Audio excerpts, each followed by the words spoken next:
사도행전 43번째 시간입니다. 복음의 능력과 세상의 반응이라는 제목으로 같이 말씀을 나누도록 하겠습니다. 사도행전 19장 21절부터 41절까지인데요. 21절부터 23절까지 우리 한 목소리로 같이 봉독하도록 하겠습니다. 이 일이 있은 후에 바울이 마게도냐와 아가야를 거쳐 예루살렘에 가기로 작정하여 이르되 내가 거기 갔다가 후에 로마도 보아야 하리라 하고 자기를 돕는 사람 중에서 디모데와 에라스도 두 사람을 마게도냐로 보내고 자기는 아시아에 얼마 동안 더 있으니라. 그때쯤 되어 이 도로 말미암아 적지 않은 소동이 있었으니. 아멘. 여러분, 지난 시간에 우리는 사도행전 19장의 전반부를 통해서 영적으로 정말 암흑과도 같은 도시였던 이 에베소에서 주의 말씀이 어떻게 모든 그 권세, 어둠의 권세를 이기고 승리했는지에 대해서 우리가 같이 살펴봤습니다. 불완전한 믿음을 가졌던, 회개의 세례밖에 몰랐던 제자들이 결국 세례를 받고 온전한 제자들로 세워지게 되었었고요. 두란노 서원에서의 2년간의 꾸준한 그 말씀 사역을 통해서 아시아 전역에 그 복음이 퍼져 나가게 되었죠. 그리고 마침내 예수 그리스도의 이름의 그 권능 앞에서 도시를 지배하던 마술의 권세들이 무너지게 되었고, 수많은 사람들이 자신의 그 값비싼 마술책을 불사르는 놀라운 회개의 역사가 일어났습니다. 에베소에서는 정말 엄청난 부흥의 역사가 일어났던 것이죠. 자, 오늘 우리가 함께 살펴볼 이 19장 21절부터 41절까지의 이 말씀에서는 바로 이 위대한 이 부흥의 정점에서 다시 한번 필연적으로 따라오게 된 이 세상의 저항을 우리가 보게 됩니다. 늘 같은 패턴이 계속 반복되고 있죠. 그렇지 않습니까? 오늘 이 말씀을 통해서 우리는 다시 한번 그런 세상에 아주 강력한 저항이 있을지라도 언제나 변함없이 하나님께서 모든 상황을 통제하고 계시고 자신의 교회를 지키시고 오히려 그 가운데 그 복음의 길을 열어가심을 우리는 보게 될 것입니다. 우리가 같이 한 절 한 절 보면서 그 하나님의 역사하심을 확인해 보도록 하겠습니다. 자, 21절 22절을 보시면 이 일이 있은 후에 바울이 마게도냐와 아가야를 거쳐 예루살렘에 가기로 작정하여 이르되 내가 거기 갔다가 후에 로마도 보아야 하리라 하고 자기를 돕는 사람 중에서 디모데와 에라스도 두 사람을 마게도냐로 먼저 보내고 자기는 아시아에 얼마 동안 더 있으니라. 자, 이 일이 있은 후에, 즉 에베소의 부흥이 절정에 달했을 때에 바울은 마게도냐와 아가야를 거쳐서 예루살렘에 가기로 작정했다라고 여기 나와 있죠. 여기서 이 작정하여라고 되어 있는 이 부분을 헬라어 원어를 보고 좀 직역을 해서 생각을 해보면 그냥 작정했다라고만 쓰여 있지 않고요. 영 안에서 작정했다라고 나와 있음을 확인을 할 수가 있습니다. 헬라어에 그렇게 나와 있다라는 거죠. 즉 그 의미는 그의 작정이 단순히 어떤 개인적인 야망이나 어떤 계획, 신념에 의해서 그렇게 작정한 게 아니고 성령의 강한 감동과 인도하심 속에서 세워진 플랜이었다라는 것을 분명히 말씀하고 있는 것이죠.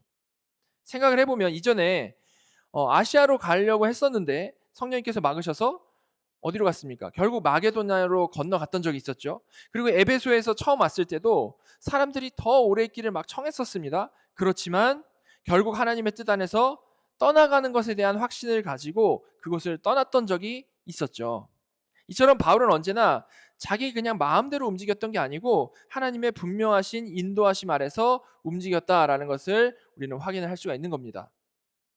여러분, 물론 이거는 우리도 마찬가지죠. 우리는 바울처럼 하나님의 분명하신 인도하심 아래서 살아가야 마땅합니다. 그런데요, 물론 바울처럼 하나님의 인도하심에 순종하며 우리는 살아가야 한다라고 해서 똑같이 바울에게처럼 하나님께서 직접 나타나셔서 말씀해 주시는 그런 방법으로 인도해 주실 것을 기대해서는 안 되죠. 그건 이 성경이 정경화되기 전에 사도들과 선지자들에게 특별히 역사하셨던 그런 방법이었고요. 지금 우리를 인도하시는 방식은 그것과는 다릅니다. 하나님께서 우리를 어떻게 인도하십니까? 하나님께서는 철저히 성경 말씀을 통해서 우리를 인도하시죠. 그죠? 물론 성경에 우리 일상에 대한 모든 구체적인 답이 나와 있지 않습니다. 그죠? 그러나 하나님께서는 이 기록된 성경 말씀과 그 말씀을 조명해 주시는 성령님의 역사를 통해서 우리를 인도하시는 겁니다. 한번 생각해 보시기 바랍니다. 만약에 단순히 우리가 살아오다가 느끼는 감동, 그죠? 그리고 혹은 기도하다가 생긴 감동, 그 정도를 가지고 하나님의 인도하심이다라고 생각을 하게 된다면, 많은 사람이 그렇게 생각하는데, 그렇게 생각하게 된다면 그 감동은 조금만 내가 가지고 있는 상황이 조금만 바뀌어도 그것에 대한 의심으로 바뀔 수밖에 없습니다. 감동했었는데 상황이 좀 바뀌니까 아니었나? 이렇게 된다라는 거죠. 조금만 상황이 바뀌어도 과연 이것이 하나님의 인도하심이 맞았나 의심이 생기면서 하나님의 인도하심이라고 믿었던 그 확신은 순식간에 사라져버리게 된다라는 겁니다. 기도 중에 하나님께서 이렇게 말씀하셨습니다 라고 말을 하면서 사람들을 막 이렇게 선동하는 사람들 있죠. 근데 그런 사람들이 한 말을 끝까지 따라가 보면 어떻습니까? 그때 그렇게 하나님께서 말씀하셨다, 꿈에 나타나셔서 말씀하셨다라고 확신 있게 말했던 그 말들이 소리 소문 없이 그냥 사라져 버리게 되는 것을 우리는 쉽게 목격을 할 수가 있는 것이죠. 이것이 바로 감정만 있고 뿌리가 없는 확신의 너무나도 당연한 결과인 겁니다. 그냥 감정만으로는 정말 그 누구도 그것이 정말 하나님께서 주신 감동인 것인지, 그냥 내가 잠시 그게 감정적이 된 것인지, 아니면 사탄이 나를 지금 속이고 있는 것인지를 알 수가 없기 때문에 그렇게 감정만으로 세워진 확신은 감정으로 쉽게 무너져 버린다는 겁니다. 자, 그러나 그 감동과 확신이 정말 성경 말씀에 근거한다면 어떨까요? 나에게 감정이 사라진 그 순간에도 그 말씀의 뿌리가 있기 때문에 우리는 변치 않을 수가 있는 겁니다. 그죠? 오히려 상황이 흔들릴 때 오히려 더 믿음으로 기도할 수 있는 거죠. 따라서 우리는 하나님의 인도하심을 언제나 말씀에 대한 깨달음과 확신과 그 감격 가운데 누려야 한다라는 거죠. 따라서 우리에게 정말 중요한 건요, 어떤 막 확신을 갖기 전에 정말 중요한 게 뭐겠습니까? 그 말씀을 아는 것이어야 되는 겁니다. 그 말씀을 아는 것. 그죠? 늘 그 기록된 말씀을 묵상하며 우리는 살아야 하는 것이고요. 그리고 그 가운데 또한 우리는 기도함으로 성경의 그 원저자이신 성령님께서 그 말씀을 조명을 해 주시기를, 깨닫게 해 주시고 조명해 주시기를 우리는 기대해야 되는 겁니다. 그리고 조명해 주실 때 정말 깊이 깨닫고 하나하나 우리 삶 가운데 적용해 나가야 되는 것이죠. 거기 그 가운데 확신이 있는 것입니다. 그죠? 우리는 그렇게 하나님과 동행하며 매일매일을 살아가게 되는 것이죠. 자, 다시 본문으로 돌아가서 보시면 이 사도 바울의 계획 좀 더 자세히 생각을 해보면요. 그는 먼저 마게도냐와 아가야의 교회들을 다시 방문하였고 예루살렘으로 갔다라고 나와 있는데, 그 구체적인 이유가 로마서에 나와 있습니다. 로마서 15장 25절부터 27절까지 보시면 이렇게 나와 있죠. 그러나 이제는 내가 성도를 섬기는 일로 예루살렘에 가노니 이는 마게도냐와 아가야 사람들이 예루살렘 성도 중 가난한 자들을 위하여 기쁘게 얼마를 연보하였음이라. 저희가 기뻐서 하였거니와 또한 저희는 그들에게 빚진 자니 만일 이방인들이 그들의 영적인 것을 나눠 가졌으면 육적인 것으로 그들을 섬기는 것이 마땅하니라. 자, 여기 나온 대로 바울이요, 이 마게도냐와 아가야의 교회들을 방문하고 그리고 나서 예루살렘으로 갔다라고 했는데, 그 이유는 예루살렘의 가난한 성도들을 위해 모은 연보를 전달하는 것이었습니다. 정확히 나와 있죠. 그죠? 그를 통해서 유대인 교회와 이방인 교회의 하나됨을 굳건히 하는 그러한 행동을 한 거죠. 로마서는 그런 연보가 어떤 마음으로 했다라고 나와 있습니까? 27절에 매우 자발적이고 기쁨 가운데 한 것이었다라는 것을 분명히 말을 하고 있는데요. 이처럼 이 세워진 지 그리 오래되지 않은 이 교회들이 우리는 아직 초신자다, 아직 성경에 대해서 잘 모르니까 아직 우리는 행할 단계가 아니야, 이런 생각 전혀 갖지 않았고요. 오히려 예루살렘 교회를, 마더 처치가 되는 그 예루살렘 교회를 기쁨 가운데 자발적으로 도왔다라는 것을 보게 되는 겁니다. 여기서도 우리가 보게 되는 것은 우리의 행함이라는 것은 어떤 나의 어느 정도 수준이 돼야 내어놓을 수 있는 어떤 것이 아닌 거죠. 그죠? 우리의 행함은 성령으로 거듭나게 되었을 때에 바로 그에 따라서 살아난 자로서 달라진 움직임이 나타나게 되는 겁니다. 살아났기 때문에. 그죠? 자, 그리고 다시 오늘 본문 21절 뒷부분 보시면 그렇게 예루살렘의 연보를 전한 이후에 바울은 내가 거기 갔다가 후에 로마도 보아야 하리라라고 말씀을 하는데요. 여기서 보아야 하리라라는 표현은 그냥 이렇게 한번 보자 이게 아니고 반드시 보아야 한다라는 의미로 아주 필연적인 것을 강조하는 표현입니다. 이 표현을 통해서도 우리가 알 수 있는 거는 이 예루살렘 교회의 연보를 전한 후에도 그 계획이 단순히 어떤 여행 계획이 아니고 그냥 로마까지 가보자 그런 계획이 아니고 정말 땅끝까지 복음을 전하라라고 하신 그 주님의 지상 명령을 성취하기 위한 성령님이 주신 그 열망 가운데 세워진 그러한 계획이었다라는 것을 우리가 알 수 있는 거죠. 이런 표현만 우리가 좀 잘 봐도요.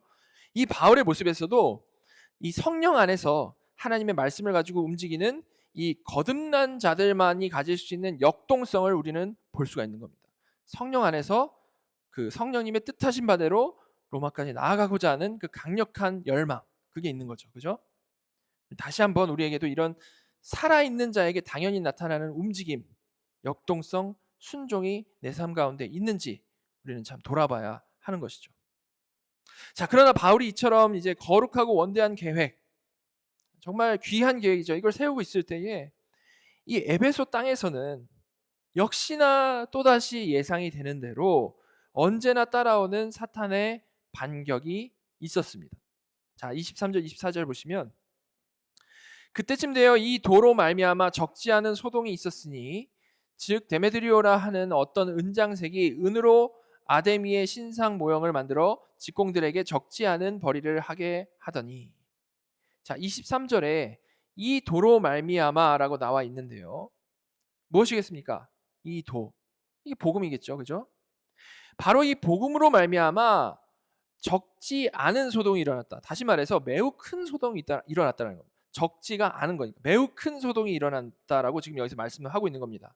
그리고 그 발단이 무엇이냐면 데메드리오라 하는 어떤 은장색이다. 예, 은장색이 그 일을 했다라고 나오는데 은장색이 뭐죠? 이어서 설명이 나오는데 이 데메드리오라는 사람은 은으로 아데미의 신상 모형을 만들어서 직공들에게 적지 않은 벌이를 하게 하던 일종의 뭡니까? 은세공인 뭐 조합장 뭐 그런 거겠죠. 큰 공방의 주인 뭐 이런 정도의 사람인 겁니다. 그죠? 그런데 그런 그가 동료 이 직공들을 모아놓고 이제 소동을 막 선동을 하기 시작한 거죠. 그 연설의 첫 마디가 사실 매우 솔직하고 노골적이었는데 뭐라고 했습니까? 25절 보시면 그가 그 직공들과 그러한 영업하는 자들을 모아서 이르되 여러분도 알거니와 우리의 풍족한 생활이 이 생업에 있는데 자, 그가 노골적으로 말한 것의 핵심은 자신의 이 풍족한 생활을 바울이 망치고 있다라는 거였습니다. 풍족하게 잘 살아오고 있는데 바울이 지금 이거 다 망쳐버렸다라는 거죠. 어떤 상황이죠? 복음이 전해지자마자 이제 사람의 탐욕과 정면으로 부딪히게 되죠. 그죠? 탐욕으로 가득 차 있는 마음이 복음과 정면으로 부딪히게 됩니다. 그리고 그로부터 너무나도 당연한 이제 공격적인 반작용들이 일어나게 되는 거죠. 여러분 이렇게 이런 복음과 탐욕이 강하게 부딪히는 일이 어떻게 이런 식으로 에베소에서 일어나게 된 거죠? 우리가 지난주에 봤던 그 스토리를 잘 생각을 해보면 복음이 이 에베소에서 정말 흥왕하게 되었는데 사람들에게 그 비싼 마술책까지 태우면서 우상 숭배로부터 돌이키는 역사가 일어났다라고 했습니다. 그죠? 어마어마한 일이 일어난 거죠. 가장 비싼 걸 다 불태워버린 그런 역사가 일어났어요. 그런데 그렇게 우상 숭배에서 돌이키는 사람이 많아질수록 복음에 바르게 반응하는 사람이 많아질수록 거기에 당연히 비례해서 이어지게 되는 게 뭐겠습니까? 그 우상들을 사려고 하는 수요는 쭉쭉 떨어지겠죠.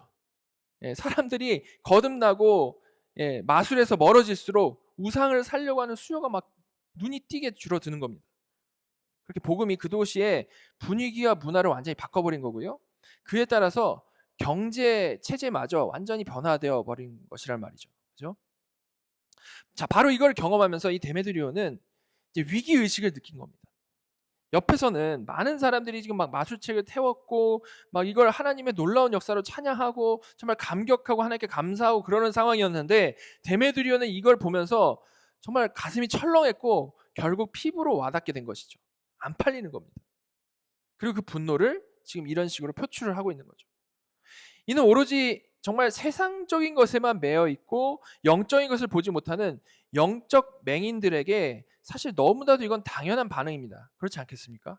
여러분, 이처럼 복음이요 제대로 역사하게 되면, 정말 복음이 제대로 역사하게 되면 우리 삶 가운데 죄에 젖어 있던 것들과 마찰이 분명히 일어날 수밖에 없고, 거기서 믿음을 발휘하지 못하는 사람들은 당연히 반발하고 대적하는 게 너무나도 당연하다라는 겁니다. 여기서 우리가 그거를 너무나도 정확히 볼 수 있는 거죠. 자, 그런데 똑같이 이 경제적인 어려움을 경험하더라도 그냥 마음이 화가 나고 공격적으로 변할 뿐이지 이렇게 선동을 주도적으로 하지는 못하는 게 보통 사람들의 모습일 것인데, 이 데메드리오는 좀 달랐던 거죠. 그의 선동을 이어서 보면 그 방법은 자신의 그 경제적인 이기심에 대한 것만 노골적으로 드러내는 것, 그것뿐만이 아니고 그것을 매우 그럴듯한 어떤 종교적인 열심, 어떤 시민적인 자부심이라는 이 포장지로 잘 싸가지고 말을 하고 있는 것을 볼 수 있습니다. 자, 26절 27절 보시면 이 바울이 에베소뿐만 아니라 거의 전 아시아를 통하여 수많은 사람을 권유하여 말하되, 사람의 손으로 만든 것들은 신이 아니라 하니 이는 그대들도 보고 들은 것이라. 우리의 이 영업이 천하여질 위험이 있을 뿐 아니라 큰 여신 아데미의 신전도 무시당하게 되고 온 아시아와 천하가 위하는 그의 위엄도 떨어질까 하노라 하더라. 자, 그의 논리를 생각을 해보면 매우 분명합니다. 먼저 그는 바울의 메시지, 즉 사람의 손으로 만든 것들은 신이 아니라 라는 이 바울의 핵심적인 메시지를 정확히 인용을 해가지고요, 이 선동의 타겟이 바울이다라는 것을 아주 분명히 해서 이 문제의 심각성을 아주 강조를 하고 있어요. 그리고 바울의 이런 가르침 때문에 첫째로 우리의 이 영업이 천하여질 위험에 놓여 있다라고 말을 하고 있죠. 이로 인해서 정말 우리들이 이제 경제적인 위험에 놓여 있다라는 것을 상기시켜 주는 겁니다. 잠깐 안 팔리는 게 아니라 이러다 우리 진짜 쫄딱 망한다라는 거죠. 그죠?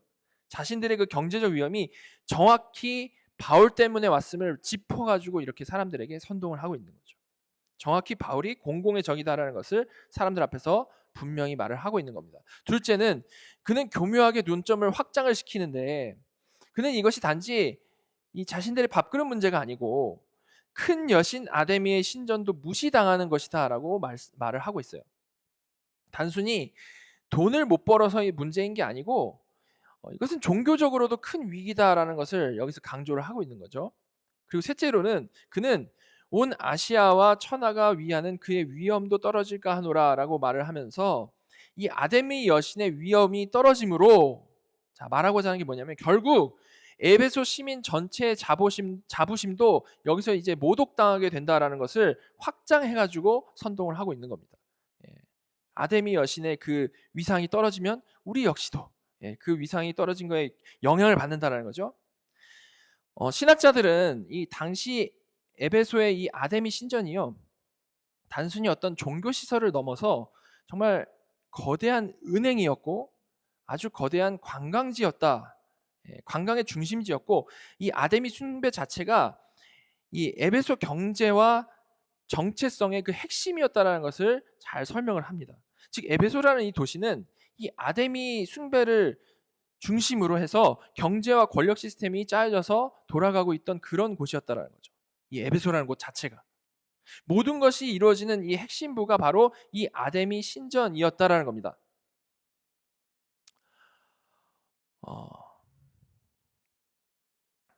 그런데 자, 이 바울이 전한 복음이요, 이 거대한 경제, 종교, 문화, 복합체 전체에 대한 아주 근본적이고 강력한 이 도전을 그들에게 하고 있었던 것이죠. 그죠?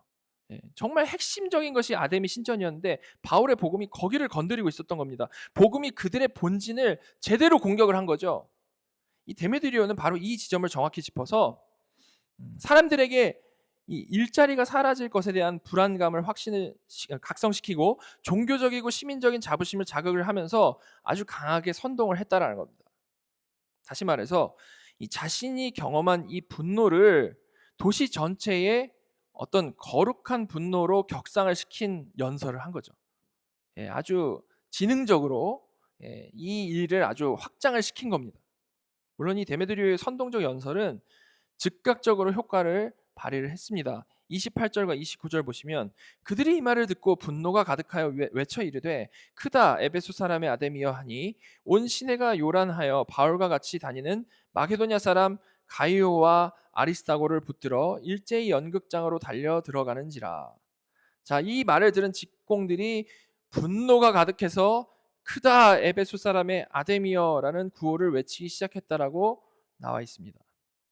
이 외침은 종교적인 찬양일 뿐만 아니고 외부의 위협에 맞서 가지고 자신들의 정체성을 확인하고 결집하는 아주 광적인 함성이었던 거죠. 이런 사람들의 아주 극도로 격양된 이 분위기가 상상이 되십니까? 이런 분위기. 예. 마치 축구 경기장에 뭐 축구든 야구든 그런 경기장에 가면 사람들이 엄청난 함성을 지르면서 자신의 팀을 응원하곤 하는데 거기에다가 어떤 광기와 분노와 어떤 이 무시무시한 이 죄성이 합쳐져서 나타난 그러한 모습이 이 앞에 보여지게 된 겁니다. 그죠? 정말 무서운 상황이죠. 그래서 이 소동은 순식간에 도시 전체로 번져서 뭐라고 나와 있죠? 온 시내가 요란하여졌다라고 나와 있고요. 이성을 잃은 군중은 바울의 이 동역자인 가이오와 아리스다고를 붙잡아서 일제히 연극장으로 달려 들어갔다라고 나와 있습니다. 연극장이라고 하니까 이제 우리 연극장 하면 어떤 작은 소극장 이런 거 생각하게 되는데 이 에베소에 있던 연극장이라고 표현된 이 곳이 어떤 곳이냐면요. 사실 이 고대 이 소아시아 지역에서 가장 큰 에베소의 대극장을 말을 하는 겁니다. 이 극장은요 규모가 정말 너무 커서 24,000명을 수용할 수 있는 거대한 극장이었다라고 하죠.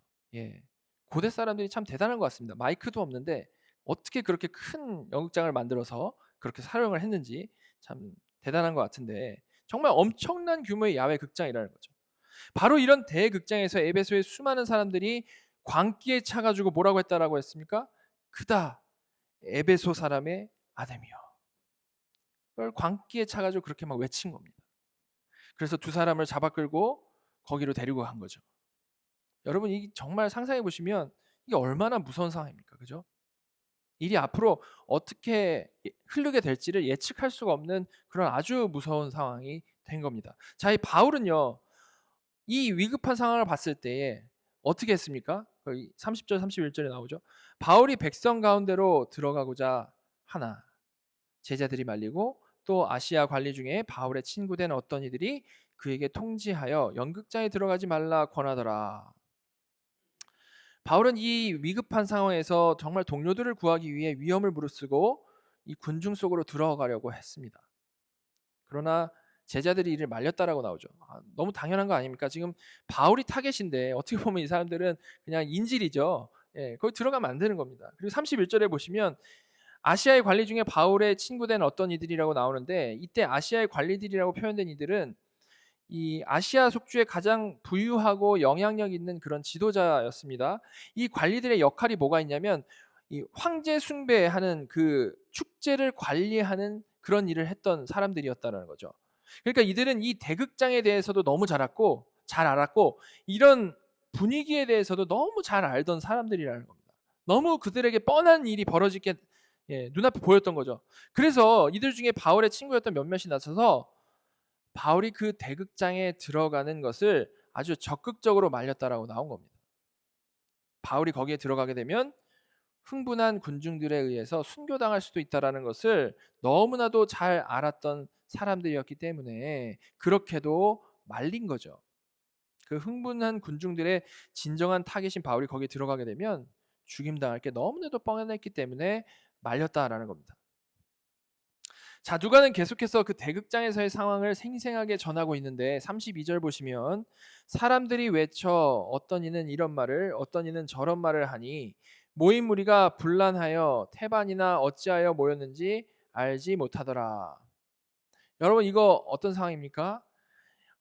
이들이 분위기에 휩쓸려 가지고 막 대극장까지 오긴 왔습니다. 그런데 사실 자신들이 왜 모였는지도 모르고 그냥 광기에 사로잡혀 가지고 거기까지 온 거죠. 군중 심리에 우르르 몰려든 겁니다. 이런 모습이 집단 히스테리의 전형이죠. 그죠? 따라서 이 가운데 누가 돌이라도 집어들게 되면 그 두 사람은 바로 죽임당할 수 있는 무서운 상황이 된 겁니다. 이런 집단적 광기가 정말 무서운 거죠. 그죠? 자, 그런데 이 군중의 광기가 너무나도 이렇게 심각했기 때문에 그 사실 유대인들이 거기에 있었는데 유대인들은 자신들과 이게 직접적인 관련이 없는 거잖아요. 그럼에도 불구하고 너무 무서워서 먼저 나서서 이제 조치를 취합니다. 오해당하지 않기 위해서. 자, 33절 보시면 유대인들이 무리 가운데서 알렉산더를 권하여 앞으로 밀어내니 알렉산더가 손짓하며 백성에게 변명하려 하나. 자, 이 혼란 속에서 유대인들이 뭘 했습니까? 일단 자신들은 이 소동과 무관하다라는 것을 변호하기 위해서 알렉산더라는 사람을 그 앞에 내세운 거죠. 뭘 해명하려고 했겠습니까? 아마도 기독교와 유대교는 분명히 다르다라는 것을 해명하면서 이 반유대교 감정이 반기독교 감정이 반유대교 감정으로 번지는 것을 막으려고 했겠죠. 그죠? 얘네들하고 우리는 상관없어. 이거를 정확히 하고 싶었던 겁니다. 자, 그러나 뭐 집단적인 관계 앞에서 그런 해명을 사람들이 듣고 있지 않겠죠. 그죠? 그래서 34절 보시면 그들은 그가 유대인인 줄 알고 다 한 소리로 외쳐 이르되 크다 에베소 사람의 아데미여 하기를 2시간이나 하더니. 정말 군중이 광기에 완전히 사로잡혀 가지고 전혀 그의 말을 들으려고도 하지 않았던 겁니다. 그냥 유대인이 앞에 나오니까 오히려 이것에 더 자극이 돼 가지고 크다 에베소 사람의 아데미여라고 더 크게 그냥 외치기만 한 거죠. 누가는 이들이 광기에 사로잡혀서 2시간 동안이나 이렇게 소리 질렀다라고 말을 하고 있습니다. 정말 무서운 상황이지 않습니까? 거기 잡혀간 이 가이오와 아리스다고는 정말 너무나도 큰 공포감에 휩싸였을 것이고 정말 위험한 상황에 놓이게 된 거죠. 자, 그렇게 2시간 동안의 광적인 소동이 계속됐고 갈수록 상황은 더욱더 절망적인 상황으로 흘러가고 있었습니다. 근데 그런 상황 속에서 이 도시의 서기장, 그람마투스죠. 서기장이 나서서 군중을 진정시켰다라고 나오고 있어요. 자, 이때 서기장은 이 도시 행정을 책임지고 있는 최고의 실무자인데요. 그는 이 프로콘술, 총독이죠. 총독과 같이 언급될 만큼 아주 영향력 있는 직책의 사람이었습니다. 바로 그런 그가 이제 놀라운 연설로 이 정말 아무도 말릴 수 없었던 집단적인 광기를 잠재우게 되는데, 자, 35절부터 40절까지 그의 연설이 나옵니다. 이 연설은 네 단계의 논리적인 흐름을 가지는데요. 먼저 첫 번째 부분 보시면 35절, 36절인데요. 서기장이 무리를 진정시키고 이르되 에베소 사람들아 에베소 씨가 큰 아데미와 제우스에게서 내려온 우상의 신전지기가 된 줄을 누가 알지 못하겠느냐. 이 일이 그렇지 않다 할 수 없으니 너희가 가만히 있어서 무엇이든지 경솔히 아니하여야 하리라. 자, 35절 보시면 그는 에베소 사람들아 에베소 씨가 큰 아데미와 제우스에게서 내려온 우상의 신전지기가 된 줄을 누가 알지 못하느냐라고 말을 하면서 이게 뭘 한 거죠? 군중의 자부심을 좀 일깨워주는 겁니다. 자부심. 그죠? 군중들은 이때부터 그의 말이 들리기 시작하는 거죠. 하지마! 처음부터 그랬으면 안 들으려고 그랬을 텐데 군중이 듣기 좋은 말을 먼저 해준 겁니다. 그리고 이어지는 36절에 너희가 가만히 있어서 무엇이든지 경솔히 아니하여야 하리라 라고 말을 하면서 일단 그들의 감정을 가라앉힙니다. 이렇게 그는 먼저 그들의 그 종교적인 자부심을 먼저 인정을 해주고 달래줌으로써 그들과 그 이성적인 대화를 할 수 있는 상태로 먼저 만들었습니다. 매우 노련하게 사람을 잘 다루고 있는 것을 여기서 볼 수 있죠. 자, 그리고 둘째는 37절입니다. 신전의 물건을 도둑질하지도 아니하였고 우리 여신을 비방하지도 아니한 이 사람들을 너희가 붙잡아 왔으니. 첫 번째로 이 광기에 빠진 사람들을 달랜 그는요. 둘째로 이 피고인들이 무죄임을 주장하면서 사실관계를 바로 잡은 겁니다. 그는 이 군중에게 잡혀온 가이오와 아리스타고가 이 로마법상 처벌받을 만한 어떤 구체적인 범죄, 어떤 신전 모독이나 신전 절도 이런 거 전혀 저지르지 않았다라는 것을 사람들 앞에서 명확히 한 거죠. 어떤 특별한 처벌받을 죄가 없다라는 것을 명확히 한 겁니다. 이거 사실 뭐 명백한 사실이라서 누구도 부정할 수 없었겠죠, 그죠? 자, 그리고 셋째는 38절, 39절인데 만일 데메드리오와 그와 함께 있던 직공들이 누구에게 고발할 것이 있으면 재판날도 있고 총독들도 있으니 피차 고소할 것이요. 만일 그 외에 무엇을 원하면 정식으로 민회에서 결정할지라. 여기서 그는 적법한 절차를 제시하며 법과 질서를 상기시킵니다. 근데 개인적인 소송은 법정에서, 공적인 안건은 정식 민회에서 다뤄야 한다고 아주 공무원다운 말을 하고 있죠. 그리고 군중의 불법적인 재판 행위를 여기서 제지를 하고 있습니다. 그리고 마지막 40절로 가면 오늘 아무 까닭도 없는 이 일에 우리가 소요 사건으로 책망받을 위험이 있고 우리는 이 불법 집회에 관하여 보고할 자료가 없다 하고, 여러분 이게 무슨 말이죠? 그는 마지막으로 가장 현실적인 위협으로부터 군중의 해산을 압박을 한 겁니다. 그 당시 로마 제국은 이런 식의 소요를 정말 가장 싫어했죠. 로마 제국은요, 기본적으로 이 속주들의 그 자치를 허용했던 그런 정책을 펴고 있었는데요. 그래서 최대한 공존하고자 하는 정치를 했습니다. 그러나 그 중에 어디서 큰 소요가 일어나게 되면, 그래서 평화가 깨지게 되면, 그로 인해 어떻겠어요? 여기서 평화가 깨지니까 다른 속주들도 영향을 받겠죠. 그렇죠? 제국 전체가 혼란스러워질 수 있게 되는 겁니다. 그렇기 때문에 그런 소요가 일어나는 것을 제일 싫어했고, 소요가 일어나는 것을 적극적으로 막았던 거죠. 그래서 아우구스투스 황제 시대에 제정된 율리우스법이라는 게 있는데, 거기에는 이 폭동에 일으킨 자는 사형에 처한다라는 그런 법도 나와 있습니다. 그리고 폭동이 이미 생겨가지고 이게 너무 심해지게 되면 아예 속주 도시의 그 자치권까지 박탈하기도 했다라는 것을 우리는 역사적 사료를 통해서 볼 수가 있는 거죠. 막 폭동이 심해지면 아예 자치권 없애버리는 겁니다. 자, 근데 서기장이 누구죠? 이거 제일 잘하는 사람이지 않겠습니까? 그죠? 이 서기장은 정치인으로서 당연히 이런 최악의 상황에까지 가지 않는 것을 너무나도 중요했던 사람이었다라는 겁니다. 그래서 그는 이 불법 집회가 도시 전체를 위험에 빠뜨릴 수 있다라고 사람들에게 강하게 경고함으로써 그들의 애국심을 역으로 자극해가지고 해산을 유도한 거죠. 너희들이 이러면 너희에게 득될 게 하나도 없다는 것을 잘 설명을 해준 겁니다.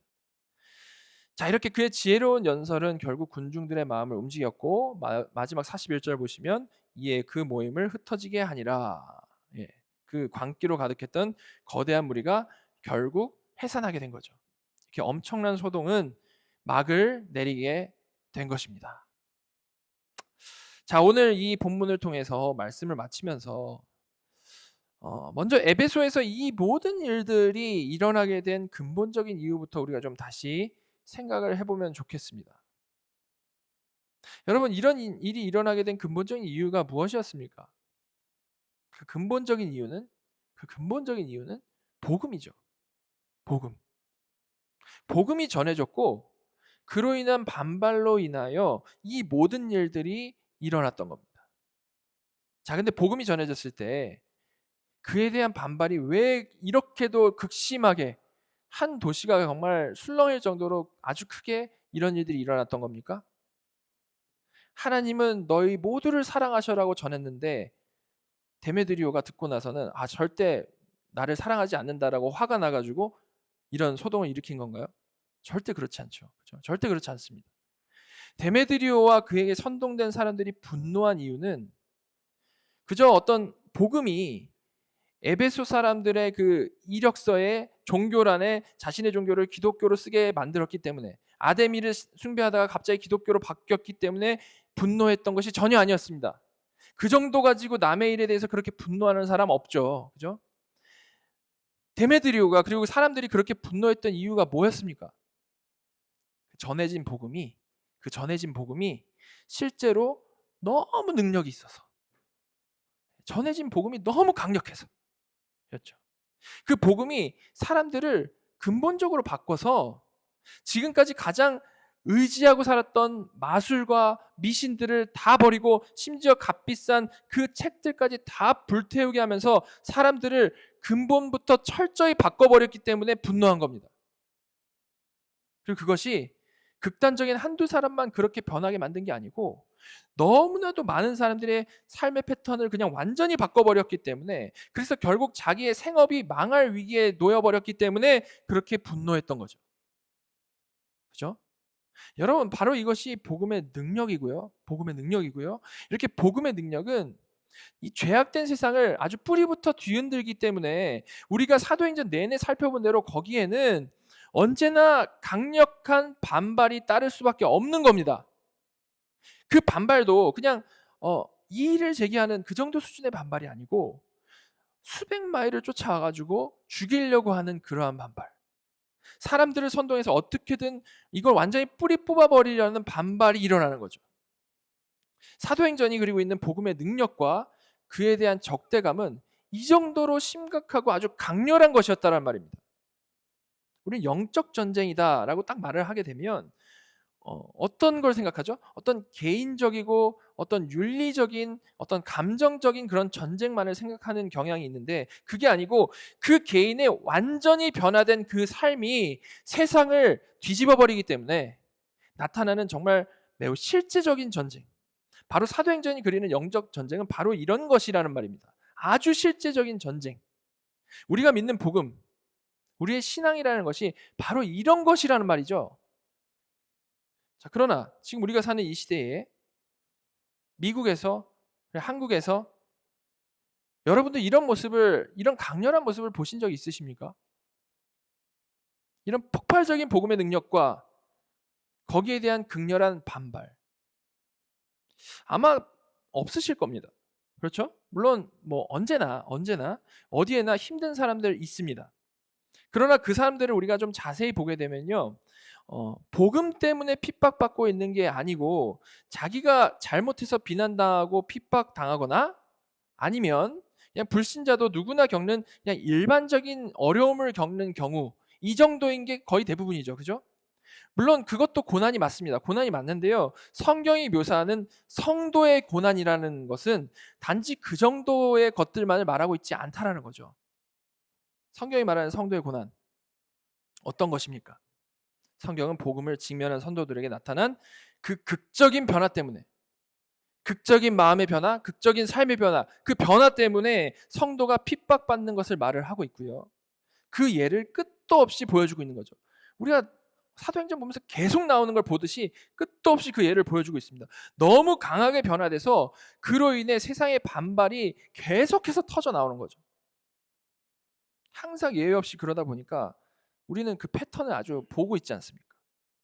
근데 우리가 이게 진짜 복음의 능력인데 우리가 실제로 보고 있는 모습은 뭡니까? 그런 고난은 거의 보기 힘들고 오히려 교회 다니는 사람들의 비도덕함과 악함, 그것 때문에 세상이 교회를 손가락질하는 상황만을 우리는 너무 많이 보고 있죠. 목사들이 나서서 뭐 성범죄를 저지르느니 비리를 저지르고 정말 역겨운 종교가 돼버린 겁니다. 그리고 그런 전혀 성경적이지 않은 모습이 사람들에게 너무 익숙해지다 보니까 자연스럽게 교회 다니는 사람들이 무슨 이야기를 하죠? 예수 믿어도 안 변한다. 예수 믿어도 안 변한다는 말을 정말 말도 안 되는 이야기를 하고 있고, 사도행전에 계속해서 나오고 있는 이 전인을 변화시키는 복음의 능력, 이거를 기대하기보다는 그냥 내 감정을 위로해줄 달콤한 말들, 하나님이 내 마음을 달래줄 그런 달콤한 부분만을 강조해서 그것만 생각하면서 신앙생활을 하고 있죠. 성경이 이렇게 명백히 나와 있어도 반대로 근본적인 변화는 불가능한 것이라고 믿고 그냥 주일날 내 감정만 위로해줄 가짜 복음을 기대한다라는 겁니다. 작금의 기독교는 전혀 성경적이지 않은 모습이 너무 익숙하다라는 거죠. 여러분, 그런데 성경적으로 믿어보려는 우리도 사실 이 시대의 사람이죠.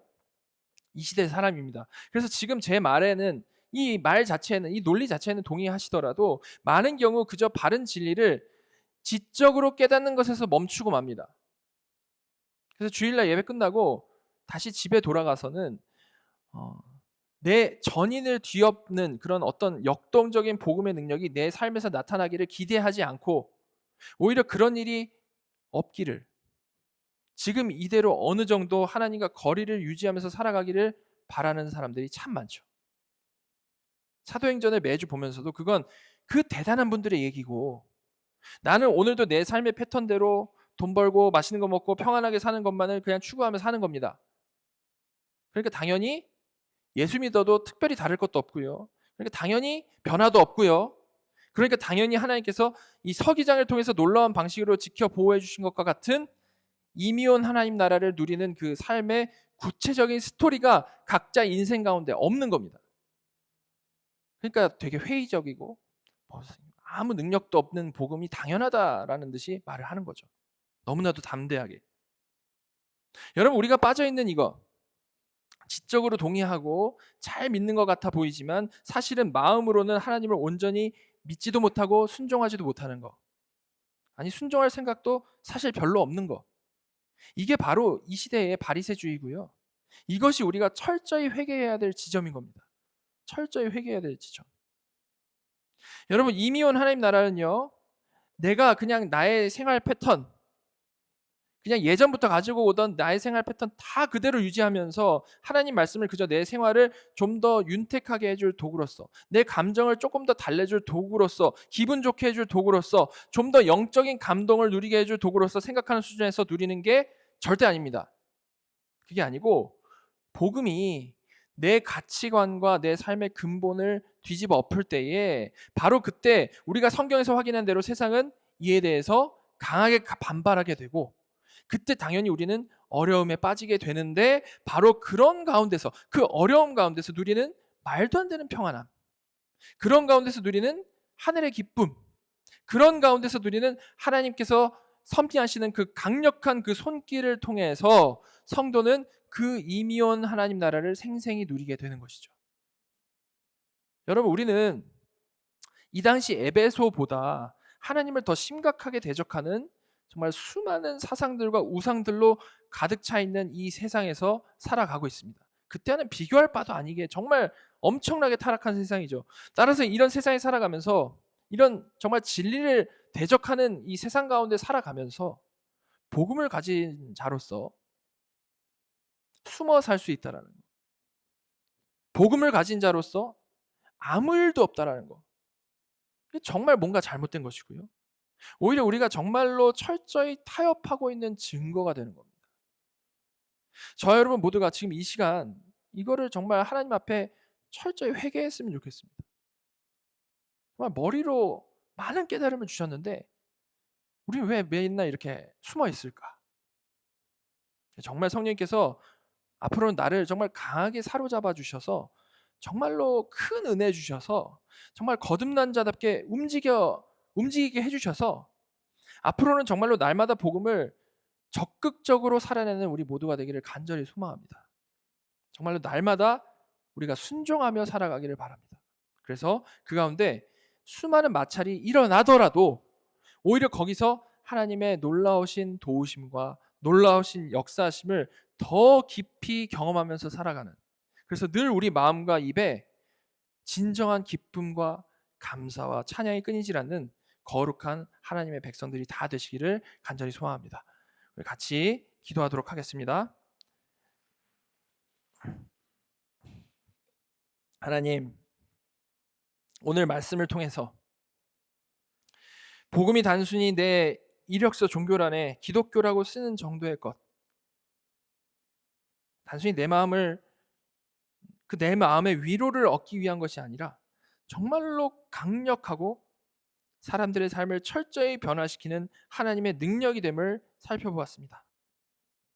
그리고 또한 그렇게 강력한 능력인 만큼 하나님을 대적하는 세상이 그 복음에 어떻게 반응할 수밖에 없는지를 분명히 보았습니다.